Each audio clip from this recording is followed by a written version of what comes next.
Leader আসছে আমাদের মাঝখানে কিসের লিডার? জনকল্যাণ পার্টির। আর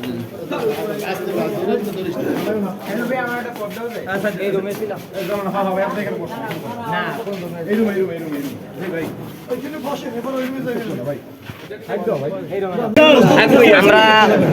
আমি খাইরুল এবার শরীমার কাছে নির্বাচন করতে চেয়েছিলাম, কিন্তু নির্বাচনী তফসিলের যে বিধিবিধান আইন কানুন অনেক কঠিন বিধায় আমি এবার নির্বাচন করতে পারলাম না। এখন আমার নেতা শরীমার্কা থেকে বরিশাল 4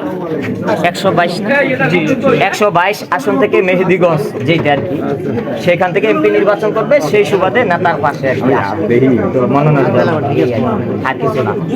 আর অনেক সমস্যা আছে নির্বাচন কমিশনে, সেই কারণে আমিও দিতে পারি নাই জমা। শরীমার্কা থেকে অনেকেই দিতে পারে না আর কি, মনোনয়ন জমা দিতে পারে না। সমস্যা কার? আপনার নেতাদের? মানে কাগজপত্র করা খুব টাফ হয়ে গেছে, অনেক জটিল হয়ে গেছে, এই কারণে পারতেছি না। নির্বাচনের মাঠ কেমন? নির্বাচনের মাঠ ভালো না।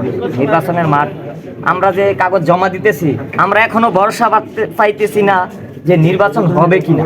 কারণ আমাদের শরীমার্কার প্রতীক যে ওনাকে দিয়েছে, তিনি বলছে আমরা 300 আসনে দিব, চেষ্টা করতেছি এবং দিছে। এখন যদি সবাই কনফার্ম করতে পারে আজকের দিনের ভিতরে, তাহলে 300 আসন শরীমার্কা কনফার্ম হবে। কিন্তু আমি মনে হয় 300 আসন কনফার্ম করতে পারবেন না। আমার নেতা সিনিয়র মানুষ, অনেক অভিজ্ঞ দেখা কোনো রকম বুঝাই টুসায় কাগজপত্র দিছে, আমি পারি নাই। হ্যাঁ, কেরানীগঞ্জ থেকে দাঁড়াইতে চাইছিলাম, পারি নাই। এখন আমার নেতা মেহেদিগঞ্জ, বরিশাল 4 এবং বরিশাল 4 এই হিজলা মেহেদিগঞ্জে 122 এইটাতে দাঁড়াইতেছে। এখন কাগজ জমা দিব। এখন আপনারা শুধু আপনাদের কাছে আমরা অনুরোধ করি যেটা আমাদের কাগজ জমা দেওয়া লাগবে, এখন সহযোগিতা করবেন সবাই। সমস্যা আমার দলের নিবন্ধন পাচ্ছে না, রাজনৈতিক অস্থিতিশীল অবস্থা।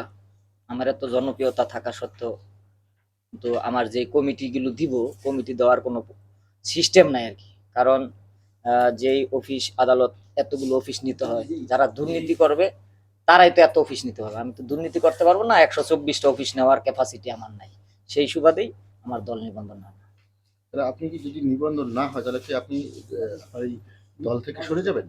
না, আমি ওই শরীমার্কা থেকে জোট করে নির্বাচন করতে চেয়েছিলাম, কিন্তু আমার নেতা নির্বাচন করবে বিদায় আমি এবার করিনি, পরের বার করব। মানে আপনি নিবন্ধনের জন্য চেষ্টা এরপরে নির্বাচনের পরে নিবন্ধনের জন্য আবেদন করবো ইনশাল্লাহ।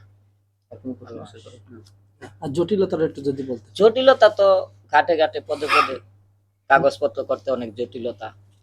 তারপরে আমরা যে একটা ডিসি অফিস পর্যন্ত যাইবো, জায়গায় জায়গায় ঘাটে ঘাটে জটিলতা। আবার দেখা গেছে যে এই যে অফিসে আসছি, স্যাররা অস্থির হয়ে যায় চতুর্দিক থেকে। স্যারদের উপর স্যাররাও ঠিক মতো কাজ করতে পারে না আমার মনে হয় আর কি। যতটুকু বুঝলাম যে চতুর্মুখী থেকে স্যারদের উপর কোনো বহির্গত প্রভাব মনে হয় স্যারদের উপর আছে। এখানে যারা নির্বাচনের কাজগুলো করতেছে, কোনো বহির প্রভাবের কারণে তারা ঠিক মতো কাজ করতে পারতেছে না। আমাদের সময় লস হইতেছে প্রথমত, দ্বিতীয়ত তারা যে আমাদের ঠিক মতো কাগজগুলো কমপ্লিট করে দিব সেই সিস্টেমও লস হইতেছে আর কি। তাহলে এখন আমার মনে হইতেছে, আমি যত অনুমান করতে পারতেছি, মনে হয় শরীমার্কা 300 আসনে যেই প্রার্থীগুলো পাঠাইছে জায়গায় জায়গায় সারা বাংলাদেশে বিভিন্ন ডিসি অফিসে, আমার মনে হয় শরীমার্কার অনেকেই মনে হয় বাদ পড়ে যাবে আর কি, এই জটিলতার কারণে। এই দল করার আগে আপনি তো আমি তো শরীমার্কা করি না, আমার নেতা শরীমার্কা। মানে এই যে আপনার দল গঠন করার আগে আপনি কি কোনো দলের সমর্থক? না, আমি কোনো দলের সাথে কখনো যুক্ত ছিলাম না, এখনো না। আপনি এখন যে পরিবেশ বা এবার যেভাবে বলা হচ্ছে খুব ফেয়ার নির্বাচন, না না, এবার আরো কঠিন অবস্থা। কেন? দেখেন আমাদের যারা মনোনয়ন জমা নিবে, কাজ করবে, তাদের এখানে এসে দেখলাম যে তারাও ঠিক মতো কাজ করতে পারতেছে না। আবার আমরাও রাস্তাঘাটে ঘাটে ঘাটে আমরা কষ্ট করতেছি, রাস্তায় ধাক্কাধাক্কি। মনোনয়ন ফর্ম নিয়ে আসবে এই পর্যন্ত, ওই একটা হোটেল উঠছে, এই পর্যন্ত আসার মধ্যে অনেকেই মানে কি বলবো যে এই অফিস পর্যন্ত এসে মনোনয়ন দিব, সেইটা খুব কষ্ট হয়ে গেছে।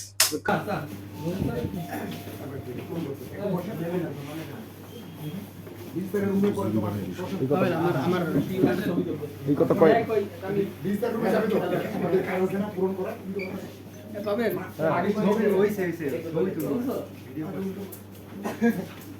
আচ্ছা ছবি তুলে ওরা যাবে চলে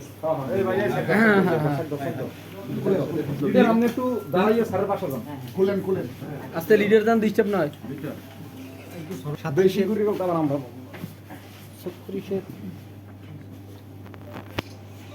একটু স্যার রাইখান স্যার